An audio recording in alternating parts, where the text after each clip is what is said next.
پیارے نبی جناب محمد رسول اللہ صلی اللہ علیہ وسلم نے ذکر فرمایا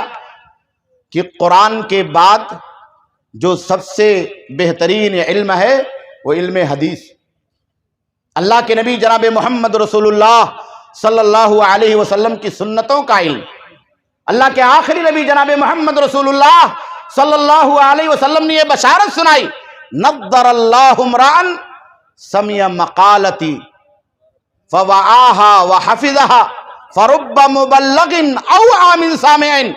اللہ ان چہروں کو تر و تازہ رکھے، ان چہروں کو حساس بشاش رکھے، ان چہروں کو اللہ رب العالمین تازگی، رعنائی اور رونق عطا فرمائے جو پیارے نبی جناب محمد رسول اللہ صلی اللہ علیہ وسلم کی حدیثوں کو پڑھتے ہیں اور یاد کرتے ہیں. سمع مقالتی فوعاها وحفظها، میری بات کو سنتے ہیں، اسے اپنے ذہن میں محفوظ کرتے ہیں اور پھر یاد کر لیتے. یہی تو ہماری تاریخ ہے. صحابہ کرام نے پیارے نبی جناب محمد رسول اللہ صلی اللہ علیہ وسلم کی زبان رسالت معاب سے نکلے ہوئے ایک ایک حرف کو اپنے ذہن و دماغ کے اندر محفوظ کر لیا اور اسے اپنے شاگردوں تک منتقل کر دیا. حضرات تابعین اعظام نے صحابہ کرام سے جو کچھ سنا تھا وہ اپنے ذہن کے پردوں کے اوپر نقش کر لیا اور اپنے شاگردوں تک، تبع تابعین تک اسے پہنچا دیا. تابعین اعظام نے جو کچھ حضرات صحابہ کرام اور ان کے شاگردوں کے واسطے سے اللہ کے نبی صلی اللہ علیہ وسلم کی حدیثوں کو سنا تھا، بعد کی آنے والی نسلوں تک، محدثین تک اور اس امت کے ان اجلہ علماء تک جو پیارے نبی جناب محمد رسول اللہ صلی اللہ علیہ وسلم کی دعوت کو، آپ کی شریعت کو، آپ کے منہج کو، آپ کے کردار کو، آپ کے ڈگر کو، آپ کے اطوار اور طریقوں کو زندہ کرنے کا جذبہ رکھتے تھے، انہوں نے کتابوں کے اندر اسے ثبت کر دیا. تو بخاری تیار ہو گئی، صحیح مسلم تیار ہو گئی، سنن اربع تیار ہو گئی، کتب ستہ اور کتب تسعہ تیار ہو گئی، مسانید اور معاجم تیار ہو گئے، اجزا کی کتابیں تیار ہو گئی، سینکڑوں اور ہزاروں حدیث کی کتابیں اس کائنات کے اندر تیار کر دی گئی. آخر یہ محنت کیوں کی گئی؟ مدینہ سے ملک شام کا سفر کیوں کیا گیا؟ حضرت ابو ہریرہ رضی اللہ تعالیٰ عنہ نے اپنا خون جگر کیوں جلایا؟ اما عائشہ رضی اللہ تعالیٰ عنہ نے پردے کے پیچھے سے بیٹھ کر کے امت کی ماں اور بہنوں کو کیوں دین کی تعلیم دی، کیوں شریعت کی تعلیم دی، کیوں ان تک اللہ کے آخری نبی جناب محمد رسول اللہ صلی اللہ علیہ وسلم کے اقوال کو، آپ کے فتاوے کو، آپ کی باتوں کو، یہاں تک کہ گھر میں ہونے والے رونما ہونے واقعات تک کو بھی امت کے لوگوں تک پہنچا دیا. ظاہر سی بات ہے یہ ذمہ داری کا معاملہ تھا، یہ مسئولیت کا معاملہ تھا. اگر یہ مسئولیت ہم اور آپ اس کائنات کے اندر زندہ کرنے کے لیے آمادہ اور تیار ہو جائیں اور اس مسئولیت کو ادا کرنے والے اس طرح کے اداروں کے ساتھ ہم اور آپ کھڑے ہو جائیں تو ہم اور آپ عہدہ برا ہو سکتے ہیں. میرے بھائیوں، میرے دوستو، ہم اور آپ ایمان میں بھی پیچھے چلے گئے اور تعلیم میں بھی پیچھے چلے گئے. آج تعلیم میں پچھڑا پن کے نام پر ہم نے اور آپ نے اپنے بچوں کو کہیں کا نہیں چھوڑا. آپ حساب لگا لیجئے. ہم تو رونا روتے ہیں، علماء کرام رونا روتے ہیں کہ دینی تعلیم میں مسلمان بہت پیچھے ہیں. میرے بھائیوں، میرے دوستو، ایسا نہیں ہے. دینی تعلیم میں بھی مسلمان پیچھے ہیں اور عصری تعلیم میں اس سے کہیں زیادہ پیچھے، اس سے کہیں زیادہ پیچھے ہیں. آپ دیکھ لیجئے، اندازہ لگا لیجئے. ہمارے گاؤں میں اگر مدرسے میں پڑھنے والا بچہ نہیں ہے، وہ اسکول میں جاتا ہے تو پرائمری پڑھتا ہے. پرائمری پڑھنے کے بعد ہزاروں کی تعداد میں 800-900 بچے ڈراپ آؤٹ ہو جاتے ہیں. اس میں سے 100-200 بچے بچتے ہیں جو ہائی اسکول تک جاتے ہیں، انٹرمیڈیٹ جاتے ہیں. ہائی اسکول اور انٹرمیڈیٹ تک پہنچتے پہنچتے ان 100-200 بچوں میں سے 70-80 بچے، 50-60 بچے ڈراپ آؤٹ ہو جاتے ہیں. تو کہاں تعلیم ہے؟ عصری علوم کا نعرہ دینے والے، کنوینٹوں کا نعرہ دینے والے، پبلک اسکولوں کا نعرہ دینے والے، ہائی اسکولوں کا نعرہ دینے والے، انگریزی تعلیم کا لیبل لگانے والے کہاں ہیں جنہوں نے ہماری قوم کو ترقی عطا کر دی ہے؟ اور وہ دینی تعلیم کے نام پر ہمیں اور آپ کو احساس کمتری کے اندر مبتلا کر رہے ہیں. ہمیں اور آپ کو احساس کمتری کے اندر مبتلا کر رہے ہیں۔ میرے بھائیو، اس سے کہیں بہتر تو وہ مساجد کے حجرے ہیں جن کی ٹوٹی چٹائیوں پر بیٹھ کر کے ہمارے یہ علماء ان بچوں کو ABCD بھی پڑھاتے ہیں اور قال اللہ اور قال الرسول بھی پڑھاتے ہیں۔ ان کنوینٹوں کے فرش مخملی سے بہتر آپ کے گاؤں اور آپ کے مسجد کے وہ کچے اور پکے در و دیوار ہے جہاں آپ کی قوم کا ایک رہبر آپ کو دنیا کی بھی تعلیم دیتا ہے، حساب اور جغرافیہ بھی پڑھاتا ہے، اور آپ کو چمن اسلام، اسلامی کہانیاں، ہماری کتاب اور دین کی بھی تعلیم دیتا ہے۔ تو ہمیں اور آپ کو کس کے ساتھ کھڑا ہونا چاہیے؟ اس مشن کے ساتھ کھڑا ہونا چاہیے جو مشن اس روئے زمین پر تعلیم کو زندہ کرنے کا مشن ہے، دنیا کی تعلیم کے ساتھ دین کی تعلیم کو فوقیت دینے کا مشن ہے، قرآن کی تعلیم کو زندہ کرنے کا مشن ہے، قال اللہ اور قال الرسول کی تعلیم کو زندہ کرنے کا مشن ہے۔ اس کے ساتھ کھڑا ہونا چاہیے۔ ہماری قوم کہاں کھڑی؟ ہماری جیبیں کہاں خالی ہو رہی ہیں؟ ہمارے بینک اکاؤنٹ کہاں خالی ہو رہے ہیں؟ میرے بھائیوں، آج MBBS پڑھانے کے لیے ہمارے اور آپ کے اس ملک میں 50 لاکھ سے 80 لاکھ 1 کروڑ تک کا پیکیج۔ اب بتائیے، ہے کوئی یہاں جو اپنے بچے کو تعلیم دلا سکے؟ اتنی مہنگی تعلیم۔ اسلام نے تو تعلیم کو سستا بنایا، اسلام نے تعلیم کو دنیا میں ہدایت کا ذریعہ بنایا، اسلام نے تعلیم کو دعوت کا ذریعہ بنایا، اسلام نے تعلیم کو مصولیت کا ذریعہ بنایا، اسلام نے تعلیم کو اس کائنات میں کمانے کا، اس کائنات میں پیشہ بنانے کا، اس کائنات میں دنیا کی ترقی کا ذریعہ اور زینہ کبھی نہیں قرار دیا۔ اللہ جس کو دینا چاہے اس کے پیچھے عطا کر دے، یہ اللہ کی مہربانی۔ تو میرے بھائیوں، میرے دوستو، ہمارے اور آپ کے ذہنوں کے اندر شفافیت ہونی چاہیے۔ آج ہم اور آپ زمانے کی رفتار کے اعتبار سے، قرآن کی تعلیم کے تعلق سے، دین کی تعلیم کے تعلق سے، ارے تو چھوڑو کوئی مولوی بن جائے، عالم بن جائے، مبادئ توحید جو ہے،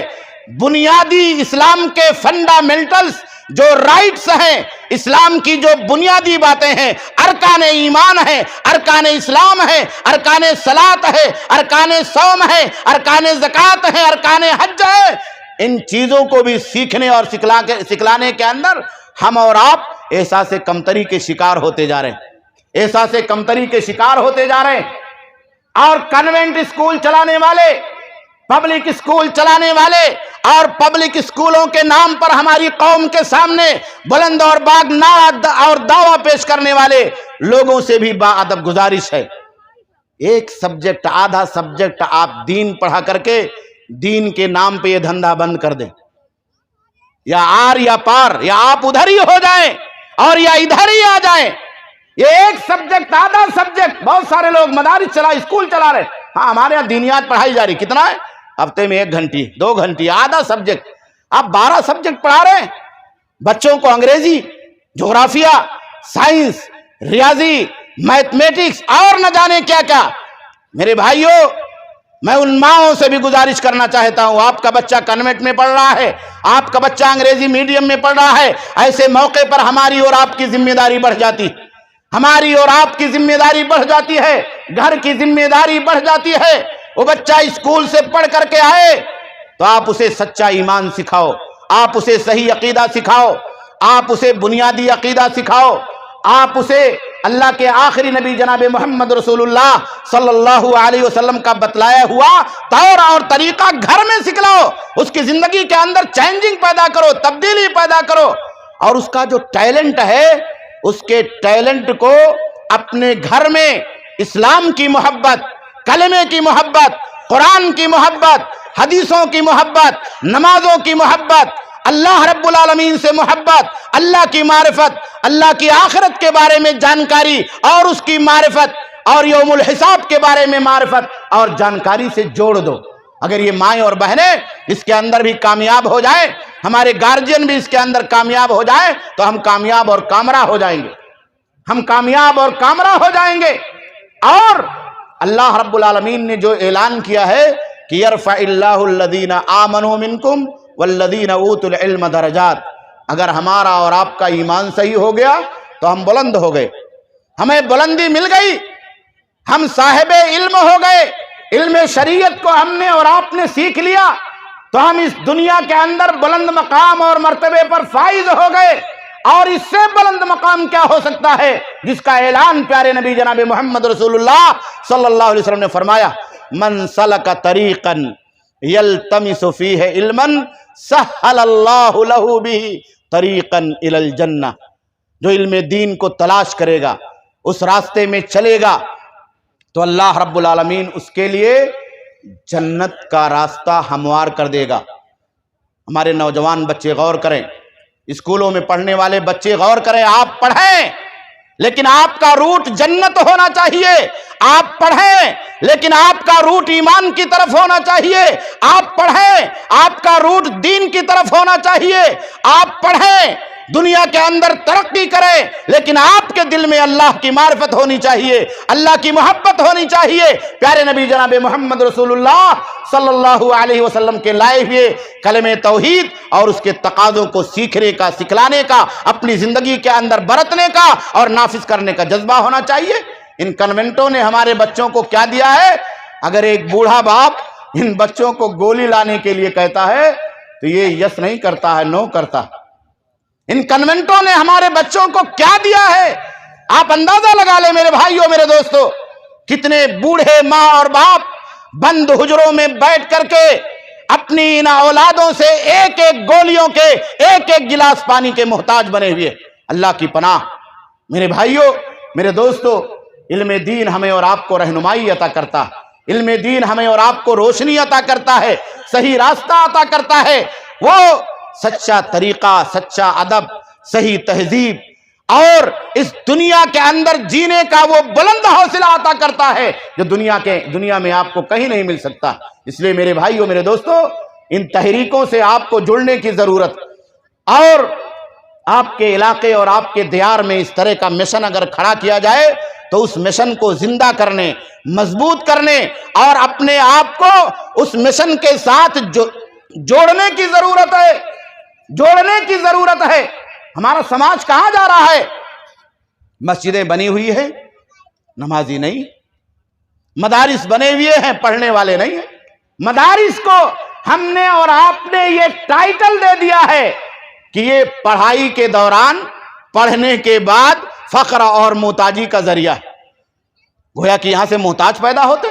یہاں سے فقیر پیدا ہوتے. یہ ٹائٹل کس نے دیا؟ ہمارے سماج نے دیا ہے، ہم نے اور آپ نے دیا ہے. اس ٹائٹل کو ختم کرنے کی ضرورت. آپ احساس کمتری سے نکلے اور دنیا کے اندر اپنے دل میں یہ یقین بسا لیجئے کہ اللہ نے جس چیز کو بلندگی کا ذریعہ بنایا ہے وہی ہماری اور آپ کی رفعت کا، ہماری بلندگی کا، ہماری خوشحالی کا، ہمارے بچوں کی خوشحالی کا، ان کے ترقی کا ذریعہ ہو سکتا ہے، دوسری چیز کا ذریعہ نہیں ہو سکتی. اللہ رب العالمین سے دعا ہے کہ اللہ رب العالمین ہمیں اور آپ کو صحیح ایمان اور صحیح علم پر، علم شریعت پر جینے مرنے کی سعادت اور توفیق عطا فرمائے. بار الہ ہمیں اس مسئولیت اور ذمہ داری کو سمجھنے کی توفیق عطا فرمائے جو ہمارے بچوں کے تعلق سے، ہمارے اولاد کے تعلق سے، قوم کے نونہالوں کے تعلق سے اللہ رب العالمین نے ہمیں اور آپ کو عطا کیا. ہم اور آپ دنیا کے اندر اپنے بچوں کو آگے بڑھانے کے ساتھ دین میں بھی آگے بڑھائیں، قرآن کی تعلیم میں بھی آگے بڑھائیں، شریعت کی تعلیم میں بھی آگے بڑھائیں. یہی ہماری اور آپ کی ذمہ داری ہے. ربنا تقبل منا انک انت السمیع العلیم وتب علینا انک انت التواب الرحیم برحمتک یا ارحم الراحمین. والسلام علیکم ورحمۃ اللہ وبرکاتہ. وعلیکم السلام ورحمۃ اللہ وبرکاتہ. شیخ، سماج اور معاشرے کی بے راہ روی کے تعلق سے، علم کی جو بے راہ روی اور علم کی جو ناقدری ہو رہی ہے اس تعلق سے اپنے خیالات کا اظہار کر رہے تھے. واقعی میں وہ کہہ رہے تھے کہ دل کے پھپھولے جل اٹھے سینے کے داغ سے، دل کے پھپھولے جل اٹھے سینے کے داغ سے، اس گھر کو آگ لگ گئی گھر کے چراغ سے.